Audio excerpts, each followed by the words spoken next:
Hey guys, how's it going? Today we're going to be discussing three major reasons why you should be hopping into the market at this point in time. And why, if you don't jump into the market at this moment in time, you might be looking back midway through 2026 as if you missed out on the biggest opportunity, just like many people did during 2020 COVID crisis. Let's get into it. All right, guys, let's jump into number one. We are looking into a buyer's market at this point in time. So what does this mean for you if you're jumping into the market and you've been wanting to purchase a home and decided to wait all this time, and then now you're finally ready to go into it because you heard it's a buyer's market? What the hell does that mean? So this is what it means for you. It means that inventory is on the shelf for a longer period of time. So with more days on the market, it means that you have a higher leverage room to negotiate things in the closing table, whether that is lowering the price, whether that is closing costs covered by the seller, whether that is contributions for X, Y, and Z. You have different pain points that you can reach with this because, like I said, homes are on the market for a longer period of time. This also means that there's more inventory for you to choose from. So you may be able to pick something that fits your needs in a better way. Real quick, guys, before we continue to move forward with the video, I would like to kindly ask you to subscribe, like the video, and then if you are interested at the end of the video and you want to schedule a call, get in touch with me, have any questions that you might need answers to still, there's links down below. There's going to be my calendar, it's going to be my contact form, and there's going to be ways for you to look at properties that are in the market right now that you might be interested in. So click those down below, and I would love to get in touch with you. Now, here's reason number two, and that is going to be new construction. So you can either purchase a resale, like we just said, and you're going to have a lot more negotiation room and all these other things that are going to come with it, or you can purchase a new home. Now, for a lot of people, you're probably thinking, new home, that's going to be way too expensive. The thing is that right now is probably one of the best times to purchase a new home. And here's one of the reasons why. Is because a lot of builders started to project a lot of sales in the past few years because the market was doing well. And then we started getting icky. And then we got to this point in time where we are right now, which is there's a lot of inventory sitting on the shelf. And that inventory is also new construction. And because of that, new construction is giving you a lot of incentives, especially because we're at the end of the year and a lot of them are wanting to get rid of the old inventory to start pushing in the new projected properties that they have to build for 2026. So what are incentives? Why should I be looking into this? Well, interest rates right now are somewhere between 6 or 7, give or take, around the nation. Here in town, we're seeing about 6% being the average that you're going to get when you are doing a resale. Now, when you go into a new build, a lot of the new builders are giving you a 6% contribution cost. What does this mean? It means that 3% of that is going to be used to take care of your closing costs. That's going to be the costs that are going to go into your title and everything else at the closing table. The other 3% is going to be used to either buy down your rate or help you in some way, shape, or form for you to get into the home. And so if you're buying down the rate, if you get a 6% and they give you 3%, you may be able to buy down the rate maybe a point or 1.5 depending on your credit, right? So this means that you're going to get a lower interest rate. Now, at this point in time, we're actually seeing a lot of builders have a promotion going on where you get locked into a 4.75, 4.9 interest rate with an FHA loan. It varies. Okay, so look into that. Don't take my word for it, but a lot of them are offering this. So with a 4.75 interest rate, you're looking at payments way lower than you would for some of the resales that you may be looking into because they fit your price point. But I just want you to remember that your price point, you are married to the price. However, your interest rate, you're not married to that. You can refinance, you can do several things to up into or out of the interest rate to get it lower, whatever it may be, right? So when you're looking into the price, remember that the price will go up eventually because we're starting to see that, and we'll go into it why in the next point. But if you purchase one of these new homes and you might have thought maybe it's out of my reach, and then you look into the actual interest rate and everything else, it might be in your actual budget for the payments that you can get for your mortgage. So take that into consideration right now because it is a great time to do that. Now, let's go into reason number 3.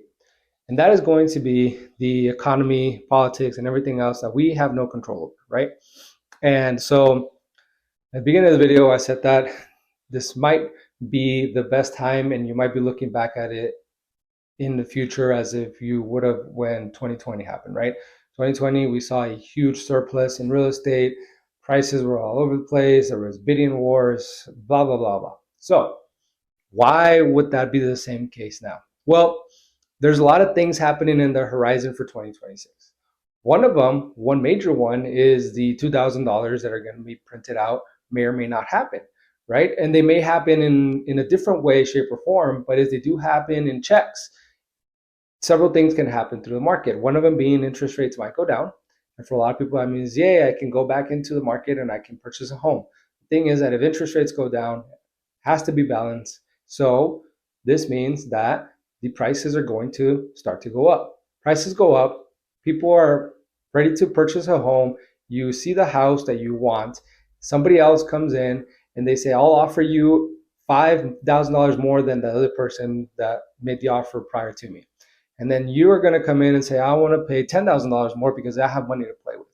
And you start getting into these bidding wars, and you're going to end up paying more for the home.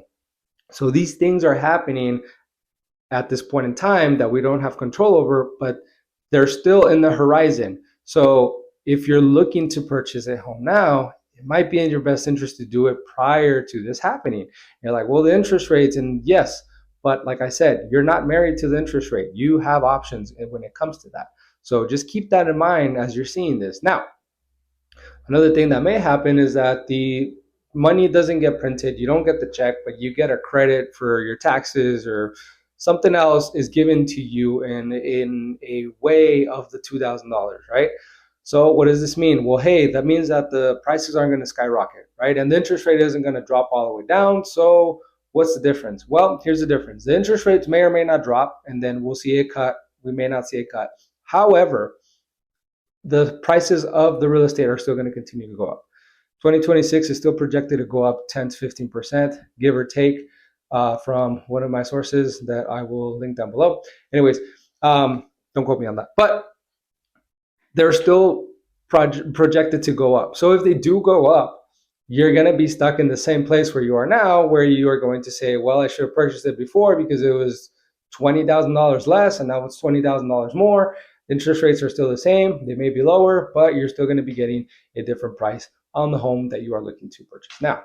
Now, if you are looking to purchase and this video convinced you that you should be purchasing right now, there are 3 things that I need you to do prior to going into the market. Okay, this is a bonus. So, number 1, make sure that you speak to your real estate agent and that you give them the budget that you are looking into for your mortgage payments. This is going to allocate them to know whether you are looking for a new home or a resale. And this will put you in a better spot, so that way it gives you an idea of what you can afford. Now, affordability. Let's go into number 2. What is your actual budget? Okay, sit down, do your finances, and take a look at what you can actually purchase. Okay, doesn't mean that you can't purchase a $300,000 home. I want you to think of purchasing in the mortgage payments that you're going to be giving every month. This taking into consideration taxes and your big expenses that you have, because a lot of people right now have big expenses. And in our area, the biggest reason why people can't get in the door is because they have a high debt to income ratio.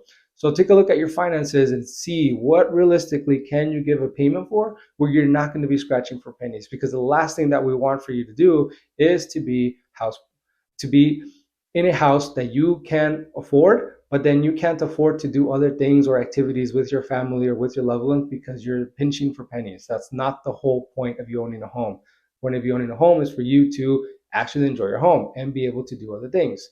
It starts with that. So number 2. Number 3, get a pre-approval. Okay, talk to your real estate agent, get in touch with your pre-approval agent or your lending agent, sorry, and start the process.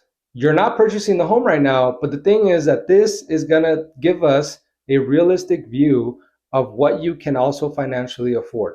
What are things that you need to work on, whether that is your credit, whether that is you need to pay some things off, And then from there, you can start to build a plan. A lot of people decide to wait.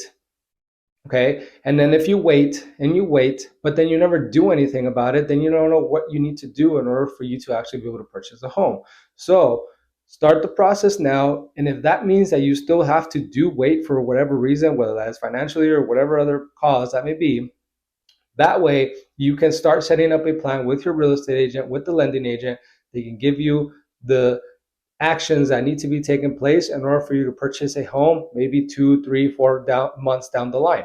So don't be stagnant and don't wait like everyone else to just stand still and things that when things shift around that they can just go into the market now. That's not the point.